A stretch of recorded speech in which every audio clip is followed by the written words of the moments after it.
What's happening? This is Rovo coming at you out of Northern Cali. I just completed my third speaker upgrade on my 2015 Rogue Glide Ultra CVO. So let's take a look at how we got here. So this is the original boom audio system, or boom audio speakers that came with the bike. Yeah, of course they are a drop-in fit, and the bike came with a 4-channel 75-watt amplifier. Yeah, it sounded really good at low volumes, but other than that, high volumes and high speeds on the freeway, you don't hear it at all, especially if it's windy out. So once I started watching Carlos's videos, I decided, after a few years that I'm about to make it happen. So this is what I moved to.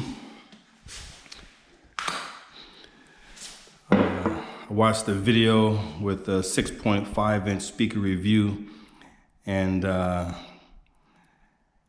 wanted a speaker that was pretty much do everything. This one was inexpensive. It's the Ground Zero yellow basket coaxial. Yeah, it does about, let's see, I think it's like 250 watts a pair. So, but the reason why I got it was 2 reasons. The first reason, it was inexpensive.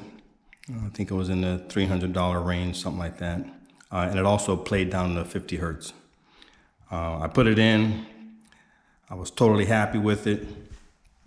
It sounded excellent. It's water resistant. The only challenge is you have to cut your Rogue Glide pods in order to get this thing to fit in there. But as I stated earlier, I watched the video and knew exactly how to do it step by step. I used an oscillating tool, cut some holes in it, and put some sound deadener, some Stinger roadkill on it, and all done, piece of cake. So this did sound good. It's a big, step up from 75 watts to 125 some odd watts. Definitely hear it better on the freeway, but I got bit by the audio bug. I kind of thought I would, because I was running a 4-channel Sound Digital 800.4, and I was only using 2 channels. So I wanted to eventually put 2 channels on my tour pack, but I saw an opportunity to upgrade these, and I couldn't make up my mind on what to put in a tour pack. And at that time, the only thing that'll work on my tour pack were the Hertz speakers. But in my opinion, those 6.5 SPL show speakers are just way overpriced. So I decided to go with Diamond Audio in the front. So these Diamond Audio speakers were the ticket. So definitely a little more power handling. Those horns are crazy loud. It does come with a crossover with them. So I ran these in place of those Ground Zeros, and a huge difference. So in my opinion, I wouldn't run the Ground Zeros if you're gonna cut the bags. Just go straight to these Diamond Audios. So at the time, there are some videos out there, of course, one from Carlos Ramirez with a 6.5-inch, review. The Cicada audio speaker was not available. So Cicada makes a coax speaker that does 100 watts RMS, and comes in 2 ohms. So check out my video. I actually have a video on a trike that's running a 400.4 Sound Digital amplifier. and 4 of the Cicada audio coax speakers. And that thing screams. It's crazy impressive. It also plays down to 50 hertz or 55 hertz. So if you get a chance, check out that video. And I got it tuned pretty much close to perfect. And he plays any kind of music. I had a subscriber request some Van Halen, so I ran, a Van Halen song, from my phone, Bluetooth it to it, and it plays just about everything with no problem whatsoever. So if you got a speaker that plays down to 50 hertz or 55 hertz, you can play any kind of genre of music. So once again, when you get a chance, check out that Cicada audio on my homie's trike. So back to the Diamond audio speakers. I would recommend these, as a go-to speaker. You get 4 of these, in the uppers and lowers, they won't fit in your tour pack, but you will be totally happy with them. So I'm just hoping I can save someone the time and trouble, by not even, going here. If you're gonna cut your pods, just go straight to Diamond Audio. But once again, Cicada audio was not available at the time I bought these. And that's what I'm running right now. I'm running Cicada audio in it right now, but we'll get to that in just a second. So when I put these Diamond Audios in, I cut these off at 110 hertz. So I was getting, no bass. So I went to these guys right here in the saddlebags. My plans were not to cut my saddlebags. I got those CVO saddlebags, but I said, what the hell? You only live once. Cut some holes in those saddlebags. And I cut a perfect circle. And then later, after I cut it, I watched a video from Carlos, and he shows how to, not cut a complete circle so you don't see the hole from the back. So I got this big giant, speaker hole, but I did paint the grill to match the bike, so it looks a little bit better. But I ran these speakers in the saddlebags. These speakers right here are the most impressive 8-inch speakers I've ever heard. These do play down to 35 hertz. You look at them and you would not believe it, but they sound amazing. And I got a video that's out there that shows these speakers. I got these 2 Diamond Audio speakers. I got this speaker in the, in the fairing. And it gets down on one 800.4 amp. So each speaker is getting about maybe 130, 140 watts. I am running a lithium battery, so it gets a little bit more power out of it. But I gotta tell you, these guys they're kind of on the pricey side, but they definitely sound amazing. I don't see anybody running these, and I don't know why. What I really loved about these speakers is they take up so little space in the saddlebag. You have tons of room in your saddlebag once you're running these. So I got the speaker, I got the little spacer, and I had I think it's a SPL bagger ring.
I moved from this to a kicker 8-inch sub, which handles 300 watts each.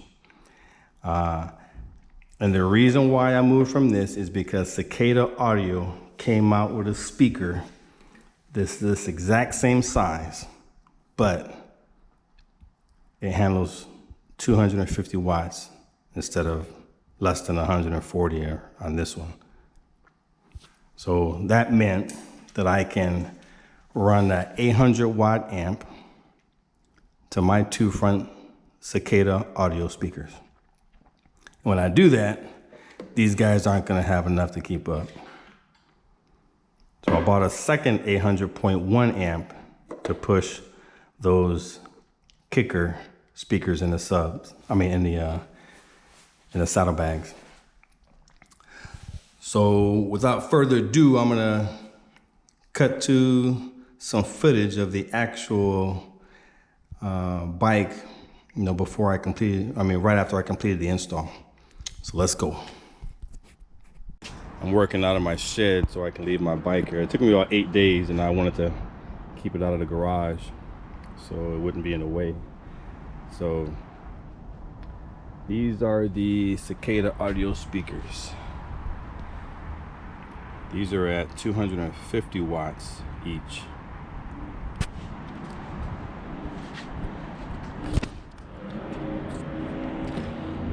So of course, definitely louder, definitely a high quality sound compared to the Diamond Audio. Diamond Audio definitely did the job, but now that these were available, I went ahead and ran these. And I ran all four, or actually I ran the tweeters and the mid-rangers active on a 800.4 sound digital amp. This is my 800.1 running the subs in the back. But I have a Rockford Fosgate amp rack. You can see it is down there. Let me see if I can zoom into it. Rockford Fosgate amp rack on the bottom, and that's the 800.4 upside down right there. So that one 800.4 sound digital is running the two front Cicada Audio 6.5-inch speakers, and they're taking it. I did turn down the horn tweeters and the DSP. I turned them down probably about 15% because they were just a little bit too loud. So I got them balanced out now. So I'm not running any crossovers at all. As you can see, I got some quick disconnects for the pods on each side. I just have this amp right here drilled into the metal bracket right there. And fortunately for me, I have a whole lot of room since I have this Sony stereo installed. I also have a lot more room since I installed this headlight, because this headlight is much smaller than the original Harley headlight, which gave me a lot of room to stick my DSP right behind the headlight. Yep. So right under here is where I have my power distribution. And as you can see, I'm running blue wire. That's my theme for the blue bike. So I got blue power and ground wire, 4 gauge.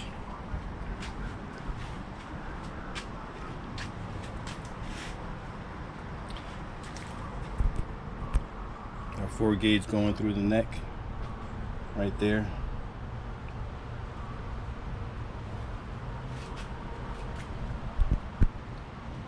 So got 2 4 gauge wires coming down here to the battery. I do have a 4 gauge upgraded ground going to the frame. I did something different here with my fuse, because usually a fuse is hanging out right there.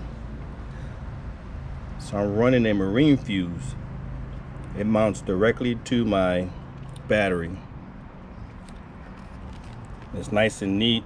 So I say, hey, if it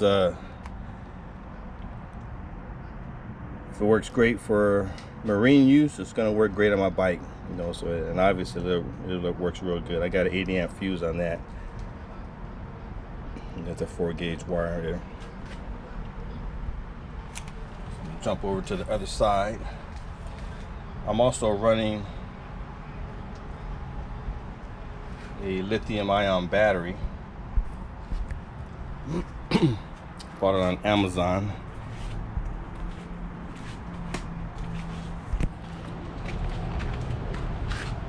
It's the anti-gravity battery with the restart, and that restart feature is pretty impressive. I've actually ran my stereo until it drained the battery, and it has this device you plug into your little port. Once the battery shuts off, you plug it into this port and you flip a switch, and it switches the battery over to the reserve power, which allows you to start the bike. And I tested it and it works perfectly.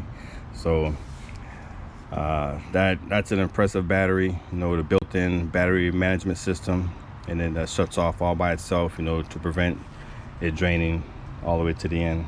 So it's definitely a good upgrade to go lithium ion. And this is my amp link.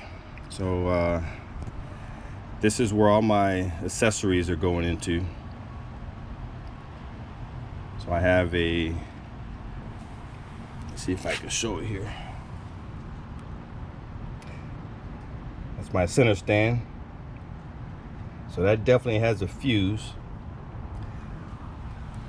But I cut the fuse and ran it to the amp link. This has a Bluetooth connection, and I can set the current for every device I plug into. So I just go ahead and match it to whatever the amp it was. So all my fuses are cut, and all my devices are going into the amp link. You know, so that's my center stand. I got my LEDs going in there. So it's a really good feature. I recommend everybody run an amp link to get rid of all those fuses, so you can clean up this battery compartment right here.